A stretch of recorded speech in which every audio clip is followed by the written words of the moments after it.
Hello everyone. तो कल की वीडियो में हमने क्या किया था, इकोनॉमिक्स का स्टार्ट किया था। तो हम सीएपीएफ के लास्ट 11 साल के पेपर्स कर रहे थे। तो आज मैं ख़त्म कर दूंगी सीएपीएफ और ट्राई करूंगी कि मे बी सीडीएस हम आज स्टार्ट कर दें। ठीक है, so let's continue our video with CAPF 2019। कल हमने कहाँ तक कर लिया था, 2020 तक कर लिया था, 2025 से लेके 2020 तक कर लिया था। Now let's continue our video with CAPF 2019. So our first question is, in a closed economy with no taxes if the marginal propensity to consume is always इतना। First of all you should know that what is propensity to consume. अगर आपकी कोई भी जो भी salary है, if it is like 10 की salary है और उनमें से आप उसमें से कंज्यूम कितना कर पाते हो, कंज्यूम आप 5 के करते हो, इसका मतलब your propensity to consume is 5000। ठीक है, अब what is marginal propensity to consume. कभी कभी ऐसा भी हो सकता है ना कि जैसे अगर आपका कंजप्शन मतलब इतना, जितना भी आपकी डिस्पोजेबल इनकम है उसमें से आप इतना कंज्यूम कर देते हो, बट कोई ऐसा मंथ आ जाता है जिसमें आपका जो कंजप्शन है वो एडिशनल हो जाता है। एडिशनल जो कंजप्शन होता है that is marginal propensity to consume. Simple. Okay, अब वो क्या बोलता है दैट MPC जो है आपका मार्जिनल प्रोपेंसिटी टू कंज्यूम है दैट इज 0.90 है। तो उसने बोला है व्हाट इज़ योर मल्टीप्लायर। देखिए मल्टीप्लायर जो होता है, मल्टीप्लायर का फॉर्मूला होता है 1/1 माइनस MPC। ये याद रखना बस आप, फॉर्मूला इससे निकल जाएगा। And marginal propensity to consume अगर आपको निकालना पड़ेगा तो देयर इज अ रेशो कि आपका कंजप्शन में कितना चेंज हुआ है, that is your change in consumption upon change in income. ठीक है, कि इनकम पहले इतनी थी अब इतनी हो गई और कंजप्शन आपका पहले इतना था और अब इतना हो गया है, तो that is marginal propensity to consume. कि इनकम चेंज होने की वजह से आपका कितना कंजप्शन चेंज हुआ है, that is marginal propensity to consume. या फिर एडिशनली कितना आपने अब कंज्यूम करना स्टार्ट कर दिया with additional increase in income, उसको बोलते हैं मार्जिनल प्रोपेंसिटी टू कंज्यूम। सो ये आपकी रेशो आ जाएगा। अब हम ये निकालते हैं मल्टीप्लायर। सो मल्टीप्लायर कैसे निकलेगा आपके पास, दैट इज 1/1 माइनस 0.90 था। सो इसका क्या आ जाएगा आपके पास, दैट इज 0.10 आंसर आ जाएगा। अब उसने बोला जो कीनेसियन थ्योरी है, slope of aggregate consumption curve against income. Against income क्या होगा, देखिए अगर आप ये देखोगे, हियर यू हैव इनकम और यहाँ पे उसने बोला है कंजप्शन। तो अकॉर्डिंग टू कीनेसियन के अकॉर्डिंगली क्या था कि जैसे जैसे आपका जो ये इनकम है वो बढ़ेगा तो आपका कंजप्शन भी क्या होगा, बढ़ेगा। सो आपका ऐसे जाता है कर्व आपका। ठीक है, सो जैसे जैसे आपका ये देखिए इनकम बढ़ेगा तो आपका कंजप्शन भी क्या हो रहा है, बढ़ रहा है। सो ये पॉजिटिव कर्व होगा। ठीक है, next is law of diminishing returns in a production of function when मोर। अब लॉ ऑफ डिमिनिशिंग रिटर्न्स बोलता क्या है, मैं आपको सिंपल एग्जाम्पल देके समझाती हूँ। लॉ ऑफ डिमिनिशिंग रिटर्न बोलता है कि आपके पास क्या होता है ना, फॉर एग्जाम्पल आपको प्रोडक्शन करना है। अब प्रोडक्शन के लिए आपको क्या ज़रूरत होती है, इनपुट्स की ज़रूरत होती है। अब मैं क्या करती हूँ, प्रोडक्शन मान लेती हूँ कि फॉर एग्जाम्पल आपके पास आपको क्रॉप का प्रोडक्शन करना है, कोई भी क्रॉप है उसकी ईल्ड को बढ़ाना आपको। ठीक है, अब आपको इनपुट्स क्या लगेगा, लैंड लगेगा, फर्टिलाइज़र लगेगा, है ना, फर्टिलाइज़र लगा। तो पहले हम यही दो इनपुट्स ले लेते हैं। अब उसने बोला है ये जो भी आप इनपुट्स लगाते हो उसमें से आप एक को वेरिएबल रखोगे। ठीक है, एक को चेंज कर रहे हो बट बाकी सारे के सारे क्या है, कांस्टेंट है। जस्ट फॉर एग्जांपल अगर आपका लैंड है वो कांस्टेंट है, ठीक है, और ये वेरिएबल है। अब उसने बोला है कि जब भी आप वेरिएबल को इंक्रीज करोगे, ठीक है, तो आपको क्या होगा, प्रोडक्ट बढ़ेगा, मतलब ज़्यादा आपको मिलेगा। फॉर एग्जाम्पल अगर मैं फर्टिलाइज़र ज़्यादा डाल रही हूँ इनिशियल स्टेज पे तो आपको ईल्ड जो है वो बढ़ेगा। बट उसने बोला कि एक पॉइंट ऐसा आएगा कि ये फर्टिलाइज़र इंक्रीज करने पे, ठीक है, फर्टिलाइज़र इंक्रीज करने पे आपका ईल्ड उतना नहीं बढ़ेगा जितना पहले बढ़ रहा था। तो फिर क्या हो जाएगा, उतना नहीं पड़ेगा, मतलब एक स्लाइट इंक्रीज होगा, फिर एक टाइम पे स्लाइट इंक्रीज होगा और एक टाइम ऐसा आएगा कि उसका ईल्ड भी कम होता जाएगा, डिक्रीज भी होना स्टार्ट हो जाएगा। ठीक है, अब ये जो एक्स्ट्रा आपका प्रोडक्ट बन रहा है दैट इज मार्जिनल प्रोडक्ट बन रहा है आपका। क्या हो रहा है, मार्जिनल मीन्स एडिशनल। तो एडिशनल प्रोडक्ट हो रहा है कि अगर आप फर्टिलाइजर को इंक्रीज कर रहे हो तो ईल्ड भी इंक्रीज हो रहा है, means additional increase in fertiliser will lead to additional increase in your yield also, but at one point it will increase slightly and also further a point will come that it will start diminishing या decrease करना start हो जाएगा। अगर आपके जो बाकी जो factors हैं या इनपुट्स हैं, अगर वो आप उनको कांस्टेंट रखते हो तो सिर्फ एक ही वेरिएबल को आप बढ़ा रहे हो। समझ आ रहा है? सो ये था सिंपल एग्जांपल। तो वही उसने बोला है कि क्या होगा कि more and more units of variable factors are use, मतलब जो भी वेरिएबल है आप उसके ज़्यादा उसको यूज कर रहे हो, holding the quantities of a fixed factor constant. तो ये जो फिक्स्ड फैक्टर आप इसको कांस्टेंट ही रह रहे हो, उसको नहीं कर रहे हो, तो एक पॉइंट आएगा जब क्या होगा, बियॉन्ड विच, जिसके आगे आपका जो मार्जिनल प्रोडक्ट है वो डिमिनिश होना स्टार्ट हो जाएगा। मार्जिनल प्रोडक्ट मीन्स जो आपका एडिशनल प्रोडक्ट है एक टाइम पे आके वो डिमिनिश होना स्टार्ट हो जाएगा। ये आपका पूरा लॉ ऑफ डिमिनिशिंग है। ठीक है। नेक्स्ट आपके पास आता है विच one of the following is an example of price ceiling. Price मतलब प्राइस सीलिंग होता है कि हमने प्राइस फिक्स करके लगा दिया है। अब आप देखिए फेयर चेंज बाय, अब fair charge by airlines. Airlines क्या करती हैं, हर 2 मिनट में तो उनका चार्ज चेंज होता है, तो प्राइस सीलिंग तो है नहीं है। Then price printed on biscuit packets, तो बिस्किट पैकेट्स पे एक ना सील लगा दी गई कि ये इतने का है तो इतने का ही बिकेगा। एंड मिनिमम सपोर्ट प्राइस, आपको पता है ये जो केन ग्रोअर्स होते हैं या शुगर केन के लिए जो मिनिमम सपोर्ट प्राइस होता है वो भी चेंज होता जाता है ना। बहुत सारे फैक्टर्स पे डिपेंड करता है, ईल्ड कैसा था या जो भी है, उस पर फर्टिलाइजर कितना लगा, तो ये सब चीज़ों को कंसिडरेट करके वो क्या निकालते हैं, मिनिमम सपोर्ट प्राइस। जो मिनिमम वेजेस फिक्स की जाती है स्टेट गवर्नमेंट के द्वारा। अब ऐसा नहीं है कि जो 10 साल पहले आपकी मिनिमम वेजेस होंगी वो आज भी होंगी, क्योंकि इन्फ्लेशन भी तो आया है ना, तो उस वजह से चेंज होता जाएगा। सो आंसर क्या आ जाएगा आपका, प्राइस सीलिंग का B part is the answer. Next is production possibility frontier. ये मैंने आपको कल वाली जो शाम वाली वीडियो थी उसमें बताया था। प्रोडक्शन पॉसिबिलिटी फ्रंटियर में क्या होता है कि आपकी प्रोडक्शन की क्या पॉसिबिलिटी है अगर आपके रिसोर्सेज फिक्स्ड हैं। ठीक है, तो मैंने उसमें बताया था कि अगर आपके पास रिसोर्सेज या टेक्नोलॉजी फिक्स है और उससे आप एक्स जो है वो 5 बना सकते हो, वाई आप 10 बना सकते हो, तो क्या हो जाएगा, अगर आपको इसमें से एक की भी प्रोडक्शन इंक्रीज करनी होगी तो आपको दूसरे की डिक्रीज करनी होगी, तो ही आप इसको इंक्रीज कर सकते हो, अदरवाइज नहीं कर सकते हो। ठीक है, क्योंकि रिसोर्सेज लिमिटेड है ना, तो economy has to sacrifice some production of one commodity in order to increase the production of another. यही मैंने आपको बताया। सो आंसर इज दिस कि इकोनॉमी को एक प्रोडक्ट की जो प्रोडक्शन है उसको सैक्रिफाइस करके दूसरे की इंक्रीज कर सकते हैं। मैंने आपको एक और चीज़ बताई थी कि जब भी क्या होता है ना कि अगर आप यूपीएससी के एग्जामिनेशंस देखोगे तो उसमें होता क्या है कि एक क्वेश्चन का जो हिंट होता है वो दूसरे क्वेश्चन में आपको मिल जाता है। अब ये क्वेश्चन को मैं कैसे सॉल्व करूँ, कि मैंने आपको बी आर अम्बेडकर वाला कराया था पॉलिटी में। अब ये वाला देखो, पैराडॉक्स ऑफ थ्रिफ्ट। पहली बात तो ये रिपीटेड है, ये पैराडॉक्स ऑफ थ्रिफ्ट आपको 90 आई थिंक 20 में भी पूछा है।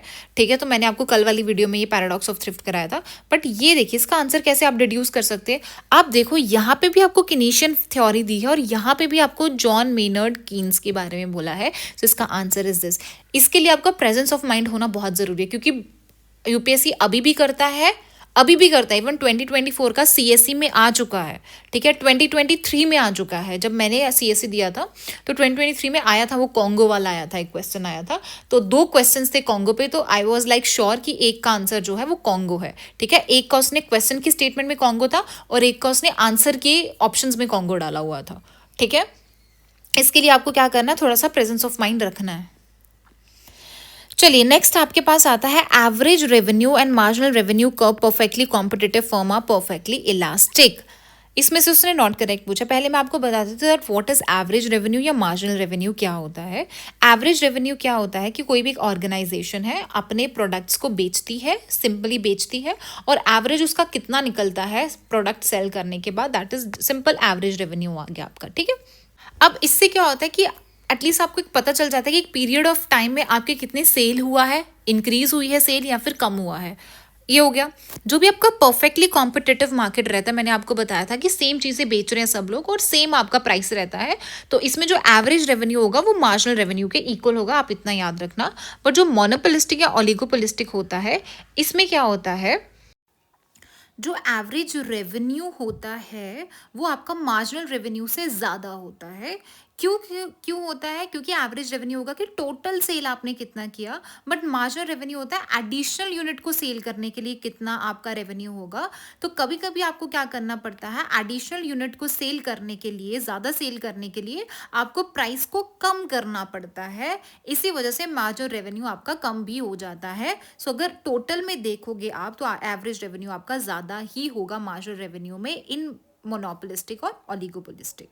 ठीक है, अगर आप मार्जिनल रेवेन्यू देखोगे और उसमें आपका जो ये परफेक्टली कॉम्पिटिटिव मार्केट होता है जिसमें आपका प्राइस सेम रहता है, कांस्टेंट रहता है, तो उसमें क्या होगा? तो मार्जिनल रेवेन्यू आपका प्राइस ऑफ प्रोडक्ट के इक्वल होगा एंड जो भी आपका एवरेज रेवेन्यू होगा। बट मोनोपोलिस्टिक में क्या हो जाएगा? मार्जिनल रेवेन्यू ज़्यादा होगा, इतना याद रखिएगा, ठीक है। बाकी आप ये वाला पढ़ लेना। अब देखिए, उसने बोला दैट एवरेज रेवेन्यू जो है and marginal revenue curve perfectly competitive firms के लिए परफेक्टली इलास्टिक होते हैं, सही है। Marginal revenue curve of monopoly firm is above it's average.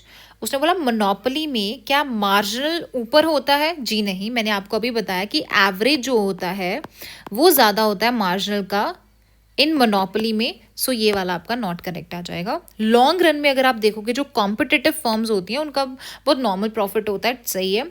Equilibrium की अगर आप बात करोगे, marginal cost curve of the monopoly firm may be rising, falling और कांस्टेंट भी हो सकती है, ये भी सही है। अब आता है जीरो प्राइस इलास्टिसिटी। मैंने आपको प्राइस इलास्टिसिटी बताया था कि जैसे जैसे इलास्टिक कैसे होगा कि प्राइस बढ़ रहा है और उसकी डिमांड या सप्लाई कम हो रही है, जितनी ज़्यादा इसके बढ़ने पे ये जितनी कम होगी उतनी ज़्यादा इलास्टिक होगी। बट हाँ, अगर प्राइस के बढ़ने घटने से डिमांड सप्लाई असर नहीं हो रहा है तो इसका मतलब जीरो प्राइस इलास्टिसिटी है। So whatever the change in price there is absolute no change in the demand, तो उसको क्या बोलोगे? जीरो प्राइस इलास्टिसिटी, ठीक है। बाकी ये सब मैंने लिख दिया हो, जो मैंने आपको पढ़ाया वही लिखा है। मूविंग टुवर्ड्स CAPF 2018, इसमें जो ये वाला क्वेश्चन है उतना खास नहीं क्योंकि ये उस टाइम का न्यूज़ था, तो इसका आंसर इज देना बैंक। हाँ, ये वाला इंपॉर्टेंट है। उसने बोला है इसमें से कौन सा नेशनल इनकम होता है। देखिए, ये जो बोला उसने कि जो भी आपका नेशनल इनकम है उसमें से पर्सनल इनकम क्या होता है? आपका खुद का इनकम क्या होगा? जो भी आपका पूरा नेशनल इनकम है उसमें से क्या क्या माइनस किया जाता है? जो भी प्रॉफिट अनडिस्ट्रीब्यूटेड प्रॉफिट्स हैं वो माइनस कर दिए जाते हैं। जो भी आप इंटरेस्ट पेमेंट्स कर देते हो, लोन वगैरह लिया होगा तो उसमें से इंटरेस्ट वगैरह पे कर दिया, वो माइनस कर दोगे। जो भी कॉर्पोरेट टैक्स होता है, अगर कोई प्रॉफिट हुआ है तो उस पर टैक्स लग रहा है, वो भी माइनस कर दिया। प्लस आपका क्या आ जाएगा? Transfer payment to household from the government.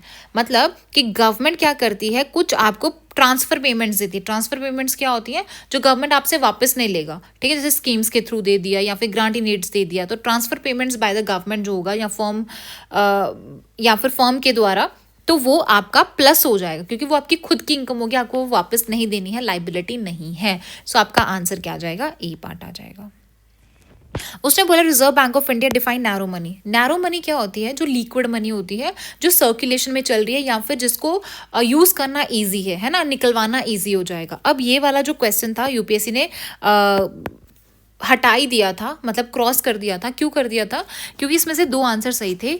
क्योंकि देखो, करेंसी नोट्स एंड कॉइन्स तो हम इजीली एक्सेस कर सकते हैं, लिक्विड मनी है, बिल्कुल सही है। और डिमांड डिपॉजिट भी है कि आप अगर एटीएम जाओगे या बैंक जाओगे, आप डिमांड पे आप जो भी आपने डिपॉजिट किया होगा वापस ले आओगे, तो ये तो है नैरो मनी। बट अगर आप दूसरा देखोगे, देखिए टाइम डिपॉजिट जिसमें भी होगा वो नैरो मनी नहीं होती है, वो ब्रॉड मनी होती है। क्योंकि जैसे FDs कराते हो तो आपका एक टाइम पीरियड होता है ना कि इससे पहले नहीं निकलवा सकते, अगर आपको अच्छा खासा मतलब सही से प्रॉफिट चाहिए, बीच में से तो लॉस होता है अगर आप FDs बीच में से निकाल दो तो, है ना। तो इसीलिए टाइम डिपॉजिट नहीं होता। बट हाँ, जो आपका ये है कि करेंसी नोट्स भी है, डिमांड डिपॉजिट। बट जो saving deposit with the post office saving banks, जो पोस्ट ऑफिस में भी तो आप डिपॉजिट करते हो ना, तो वहाँ पे भी आप जाते हो और डिमांड पे ले आते हो। जैसे बैंक्स में फिक्स डिपॉजिट्स होते हैं वैसे आपके पोस्ट ऑफिस में भी होते हैं। बट जैसे आपके बैंक्स में डिमांड डिपॉजिट्स होते हैं वैसे आपके पोस्ट ऑफिस में भी होते हैं। सो ये भी आंसर करेक्ट था, तो ये दोनों ही राइट हैं, ठीक है, इसीलिए वो क्रॉस कर दिया था। अब स्टार्टअप इंडिया हब ऑपरेशनलाइज हुआ था, कब हुआ था? 2016 में हुआ था, ठीक है। अब आ जाता है फिर से आपका मल्टीप्लायर। मैंने आपको बताया था मल्टीप्लायर क्या होता है, किसके इक्वल होता है? 1/1 - MPC। तो उसने बोला ये लोअर कब होगा?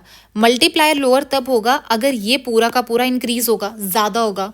अब ये पूरा का पूरा 1 - MPC कब बढ़ेगा? अगर MPC जो होगा वो कम होगा। क्योंकि अगर ये कम होगा तो ये पूरा का पूरा 1 में से अगर आप माइनस कर दोगे तो ये तो बढ़ेगा ना, ज़्यादा होगा ये, ठीक है। तो इसीलिए अगर मार्जिनल प्रोपेंसिटी टू कंज्यूम कम होगा तो ही जाके मल्टीप्लायर बढ़ेगा। अब ये वाला क्वेश्चन कैसे कर सकते हो? उसने बोला इनमें से कौन सा ग्रीन इनिशिएटिव है।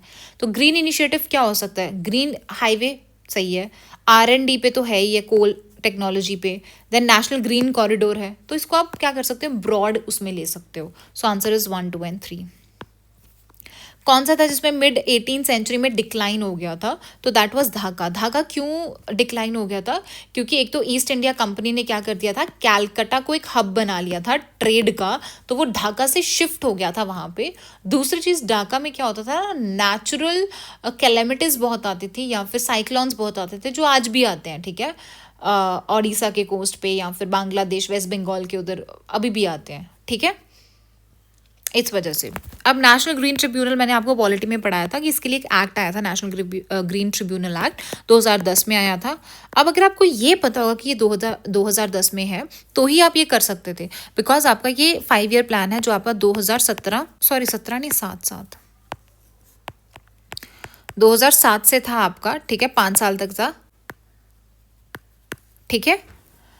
तो इसी के बीच में आपका क्या बना था, नेशनल ग्रीन ट्रिब्यूनल बना था। तो 5 ईयर प्लान सारे के सारे इंपॉर्टेंट है, मैंने सब यहाँ पे लिख दिए हैं आपको। कल वाली वीडियो में मैंने आपको बताए भी थे 5 ईयर प्लान्स के बारे में। ये देखिए, here you have 11th 5 year plan 2007 से 12 तक था, एंड सी रंगराजन ने प्रिपेयर किया था। Rapid and more inclusive growth की बात करी थी, ठीक है, ये इंपॉर्टेंट है कहाँ पे इंक्लूसिव ग्रोथ की बात करी गई थी।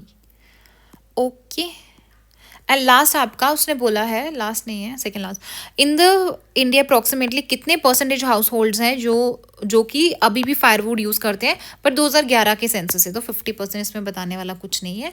यहाँ पे देखिए, उसने बोला अगर फार्मर्स का लोन वेव ऑफ कर दिया जाएगा तो क्या होगा, क्या डिमांड पे अफेक्ट करेगा। फार्मर्स का लोन वेव ऑफ मतलब कि फार्मर्स का लोन माफ़ कर दिया, और जो भी फार्मर्स को बैंक्स को पैसा देना था, अब वो कौन देगा पैसा, गवर्नमेंट पैसा देती है बैंक्स को, ठीक है।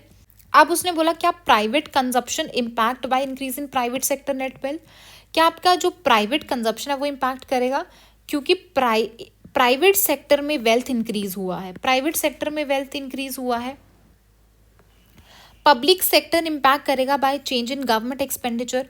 देखिए अब क्या होगा ना, जो आपके बैंक्स वगैरह हैं उनको आपने क्या कर दिया है, पैसा वापस कर दिया है, और फार्मर्स को भी आपने क्या कर दिया है, रिलीफ कर दिया है, ठीक है। तो इससे प्राइवेट कंजप्शन बढ़ जाएगा। अब अगर लोन ही नहीं देना तो उनका कंजप्शन भी बढ़ेगा, तो ये तो सही है। दूसरा है पब्लिक सेक्टर इम्पैक्ट होगा, बिल्कुल होगा, क्योंकि गवर्नमेंट का एक्सपेंडिचर चेंज हो गया, गवर्नमेंट का टैक्सेस चेंज हो गया ना, तो उस वजह से पब्लिक सेक्टर भी इम्पैक्ट करेगा।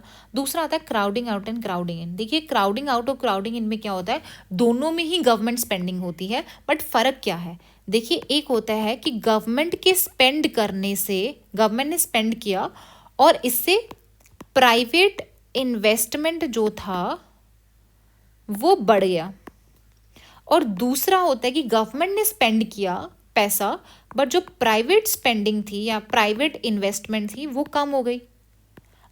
तो अगर कम होती है तो ये हो गया क्राउडिंग आउट, क्राउडिंग आउट। और अगर पैसा आ रहा है, मतलब कि अगर प्राइवेट इन्वेस्टमेंट हो रहा है गवर्नमेंट स्पेंडिंग से, तो ये हो जाएगा क्राउडिंग इन। अब मैं आपको इसके एग्जांपल्स देखती हूँ, आप अच्छे से समझोगे। अगर गवर्नमेंट स्पेंड करती है एजुकेशन पे, तो एजुकेशन से क्या होगा, स्किल्ड लोग होंगे।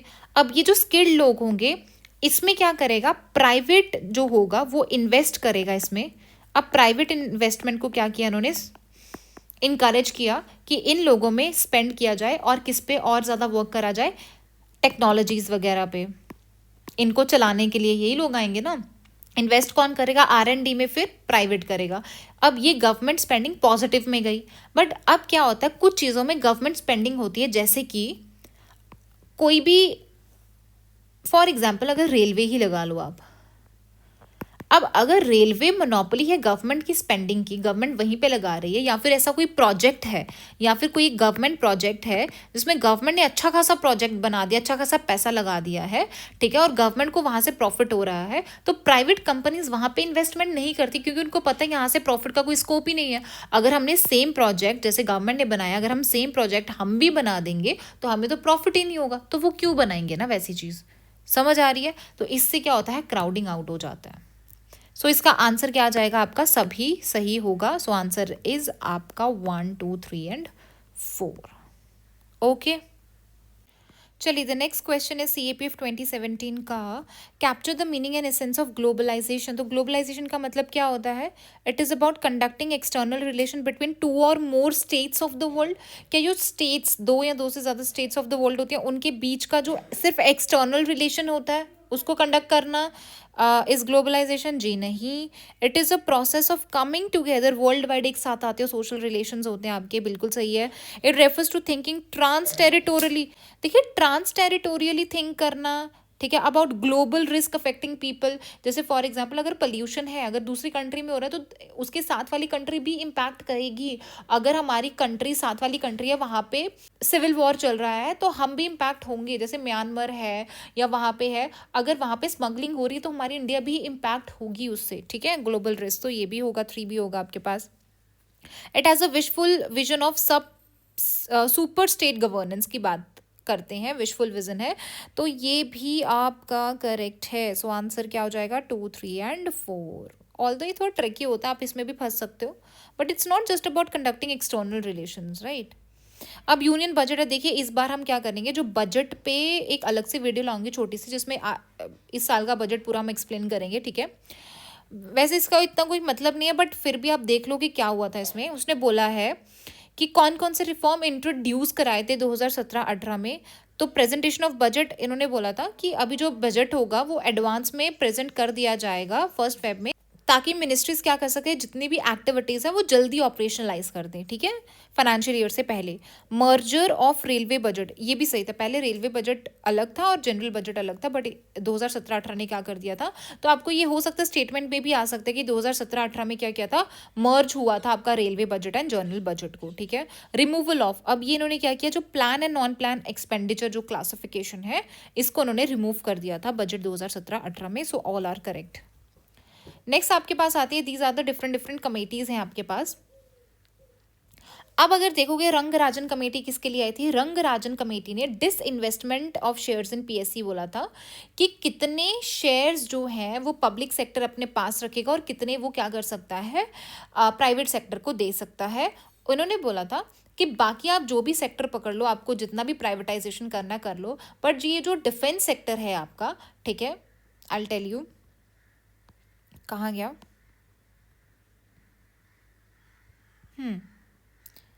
कि ये जो आपका कौन कौन सा सेक्टर छोड़ के, जो आपका डिफेंस सेक्टर है और जो एटॉमिक एनर्जी वाला सेक्टर है उसको छोड़ के, उसमें जो मेजॉरिटी के स्टेक होने चाहिए वो गवर्नमेंट के ही रहने चाहिए। बाकी आप चाहे 100% ही प्राइवेटाइजेशन कर दो। नरसिम्हम कमेटी जो थी वो बैंकिंग सेक्टर रिफॉर्म्स पे थी। नरसिम्हम कमेटी ने क्या बोला था बैंकिंग सेक्टर्स में? उसने ये चीज़ बोला था कि लाइक आपको CRR जो रेशो है, कैश रिजर्व रेशो या लिक्विडिटी, स्टैट्यूटरी लिक्विडिटी रेशो, उसको भी कम रखना चाहिए। आप कम रखोगे तभी बैंक के पास ज़्यादा मनी रहेगा, ज़्यादा लिक्विड मनी रहेगा, और ताकि आगे जाके भी वो क्या कर सके, क्रेडिट वगैरह दे सके। अब केलकार कमेटी है, केलकार कमेटी थी टैक्स रिफॉर्म्स पे, तो जो GST आया है वो केलकार कमेटी की वजह से ही आया है। और लास्ट इस मल्होत्रा कमेटी है, इंश्योरेंस रिफॉर्म है, और इन्हीं की वजह से आपका जो लाइफ इंश्योरेंस कॉर्पोरेशन बना है वो इन्हीं की वजह से बना है। सो इसका आंसर क्या आ जाएगा आपके पास? A का आ जाएगा 3, इसका मतलब या तो C होगा या तो D होगा, एंड B का हो जाएगा 4। सो आंसर क्या आ जाएगा आपके पास? C part. नेक्स्ट क्वेश्चन है आपके पास, to which of the following sectors of economy the activity of agriculture, सबको पता है प्राइमरी है तो ये तो कैंसिल कर दो। देन उसके बाद है सर्विसेज सेक्टर, कहाँ आता है? टर्शरी में आता है। सेकेंडरी में क्या आएगा? मैन्युफैक्चरिंग सेक्टर आएगा। सो A पार्ट आ जाएगा। मूविंग टूवर्ड नेक्स्ट क्वेश्चन, देखिए ड्यूरिंग 2014-15 में क्या हुआ, in which one of the following industrial sector FDI बहुत ज़्यादा था। देखिए FDI जनरली इनफ्लो, चाहे वो 2014-15 में देखो, या अभी वाला भी देखोगे, 24-25 का भी देखोगे, तब भी वहाँ पे सर्विसेज सेक्टर में ही ज़्यादा से ज़्यादा इनफ्लो आता है FDI का। अभी भी आपका फाइनेंशियल बैंकिंग वगैरह, insurance, non financial business, R&D में आ रहा है, ठीक है। So answer is B part. इसमें से कौन सा जो industrial corridor as per the policy initiative नहीं है? देखिए अगर आप यहाँ पे देखोगे, अमृतसर कोलकाता कॉरिडोर हो सकता है, इंडस्ट्रीज़ हैं, इन दिल्ली मुंबई में भी इंडस्ट्रीज़ हैं, चेन्नई बेंगलुरु में भी है, बट अगर ये गुवाहाटी की बात करोगे तो ये नहीं हो पाएगा। सो इसका आंसर क्या आ जाएगा आपके पास? C पार्ट आ जाएगा, ठीक है। नाउ मूविंग टुवर्ड CAPF 2015, इसने बोला है दैट जो आपका इनकम टैक्स एक्ट है उसके अकॉर्डिंगली कौन कौन से लोगों को एग्जेम्प्ट किया गया फ्रॉम इनकम टैक्स। तो ये बहुत सारे क्राइटेरिया, लाइक एग्रीकल्चर इनकम पे भी होता है ना, और भी बाकी होता है। बट अगर हम स्केड्यूल ट्राइब्स की बात करें तो आपके मेंबर्स ऑफ स्केड्यूल ट्राइब होते हैं जो मणिपुर, मिजोरम, नागालैंड, त्रिपुरा से, उनको एग्जेम्प्ट किया जाता है। इवन अगर आप अरुणाचल प्रदेश से भी हो, एससी हो और अरुणाचल प्रदेश से, तो उनको भी एग्जेम्प्ट किया जाता है। ठीक है, आंसर इज डी पार्ट। ये 9 शेड्यूल आपका, मैंने फर्स्ट अमेंडमेंट एक्ट, ये मैंने पॉलिटी में कराया था। नेक्स्ट इज यूनियन बजट की बात करो तो अगेन मैं बोल रही हूँ कि यूनियन बजट पे हम एक अलग से वीडियो लाएंगे। उसने बोला अगर आपको इसमें से आंसर करना हो कैसे होगा, इंडियन फाइनेंशियल कोड इंट्रोड्यूस किया था, टू बी इंट्रोड्यूस किया जाएगा पार्लियामेंट में, ठीक है। स्टूडेंट फाइनेंशियल एड अथॉरिटी बनेगी and no change in the rate of personal income tax, में कोई चेंज नहीं था। अब अगर आप ये वाला क्वेश्चन देखोगे, उसने बोला डिफेंस सेक्टर को 5% ऑफ जीडीपी का एलोकेशन होगा। देखिए अगर आप आज का देखोगे ना, जो 2025-26 का जो भी आपका बजट था, उसमें अगर आप एलोकेशन देखोगे दैट वाज 1.9%, तो 5% तो बहुत ज़्यादा हो गया ना। सो आंसर आ जाएगा B part. Moving toward CAPF 2014, the first question is, India में जो प्रोविजंस हैं आपके जनरल एंटी अवॉइडेंस रूल के, वो इम्प्लीमेंट होंगे विद इफेक्ट फ्रॉम, देखिए ये इम्प्लीमेंट हुए थे आपके 2017 में, नॉट 2015 में। और ये जो आपका इनकम टैक्स एक्ट है उसके अंडर लाया गया था ये, ठीक है। बट इसके अंडर होता क्या है कि देखिए जो भी ओवरसी इन्वेस्टर्स होते हैं वो टैक्स को अवॉइड करते हैं, वो चेक करने के लिए ये प्रोविजंस लाए गए थे। So answer is 2 only. चलिए next is the rate at which the consumer is willing to substitute one good, ठीक है। अगर मैं विलिंग हूँ कि मैं एक गुड मैं यूज़ करती हूँ, जैसे मैं टी यूज़ करती हूँ, तो मैं उसको किसी और के साथ सब्सटीट्यूट अगर करने के लिए मैं विलिंग हूँ without changing the level of satisfaction. But इसका मतलब ये नहीं कि मैं लेवल ऑफ सेटिस्फैक्शन चेंज कर रही हूँ। मैं स्किन केयर प्रोडक्ट की बात करती हूँ, हो सकता है कि मैं कोई भी आयुर्वेदिक यूज़ कर रही हूँ, तो मैं हो सकता है कि दूसरा प्रोडक्ट यूज़ करूँ, और मैं विलिंग हूँ कि मैं दूसरा प्रोडक्ट यूज़ करना चाहती हूँ, बट ऐसा नहीं है कि मैं क्वालिटी पे कॉम्प्रोमाइज़ करूँगी, ठीक है। मतलब उसकी जो लेवल ऑफ सेटिस्फैक्शन उसको चेंज नहीं होगा। सो इसका answer is marginal rate of substitution है। ये क्या होगा, इसको marginal rate of substitution. Next, globalisation का कैरेक्टरिस्टिक्स कौन सा नहीं है? क्या नेशनल बैरियर्स जो होते हैं वो फ्लो ऑफ कैपिटल, फ्रिजाइलिटी होती है, ठीक है। इंफॉर्मेशन फ्लो होता है, हाँ। नेटवर्किंग भी होती है, बिल्कुल। बाकी जो ग्लोबल इंफ्रास्ट्रक्चर है of formal and informal institutional arrangements के लिए, ये आपका सही नहीं है। नेक्स्ट आपके पास आता है, देखिए क्वेश्चंस देखिए कैसे फ्रेम होते हैं। एक तो होता है कि प्राइस ऑफ द प्रोडक्ट किस पे डिपेंड करता है ना। कभी कभी ऐसा होता है ना कि प्राइस ऑफ प्रोडक्ट है या डिमांड ऑफ प्रोडक्ट जो है वो किस पे डिपेंड करती है। बट इसमें उसने इंडिविजुअल की बात की है कि अगर मेरी डिमांड है, कोई भी कमोडिटी को लेकर अगर मेरी कोई डिमांड है, तो वो किस पे डिपेंड करेगी? क्या प्राइस पे डिपेंड करे? ऑब्वियसली, तो मैं प्राइस टैग तो हम सबसे पहले देखते हैं।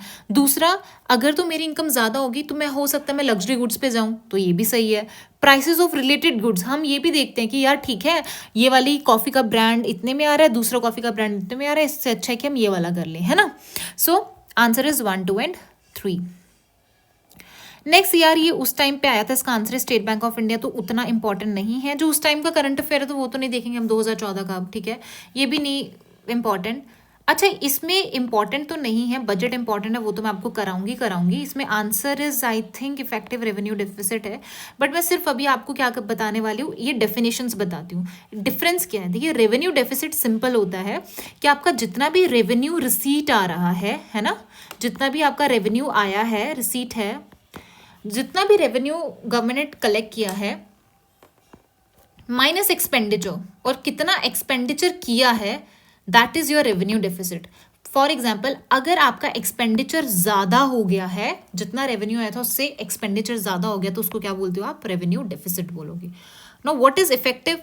इफेक्टिव में क्या होता है, आपका रेवेन्यू डेफिसिट जितना भी होगा उसमें से आप क्या माइनस करते हो? जो भी आप ग्रांट्स देते हो, किनको ग्रांट्स देते हो? स्टेट्स को ग्रांट्स देते हो, ताकि वो आगे क्या बना सके, एसेट्स वगैरह बना सके, उस वजह से, ठीक है। तो ये ग्रांट्स को माइनस कर दिया जाता है, तो वो इफेक्टिव रेवेन्यू, सही वाला जो रेवेन्यू डेफिसिट है वो आ जाता है।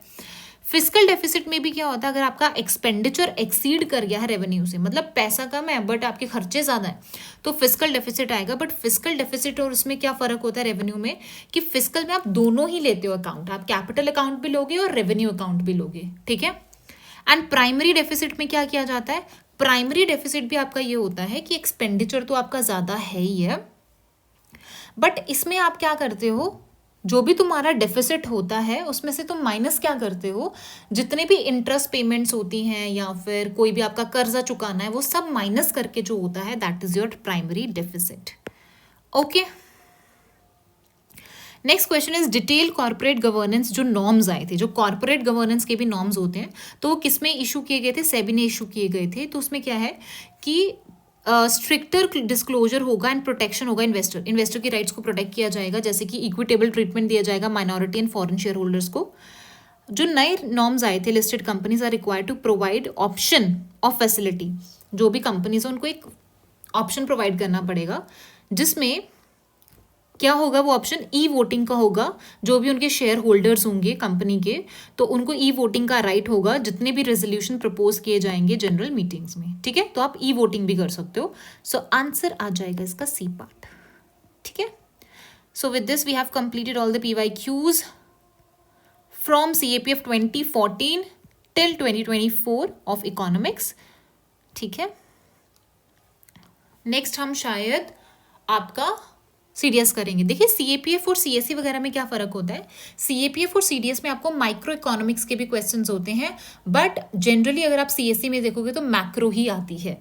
ठीक है, जैसे ये जो आपकी है ना, marginal propensity to consume, price of commodities हो गया, प्रोडक्ट हो गया।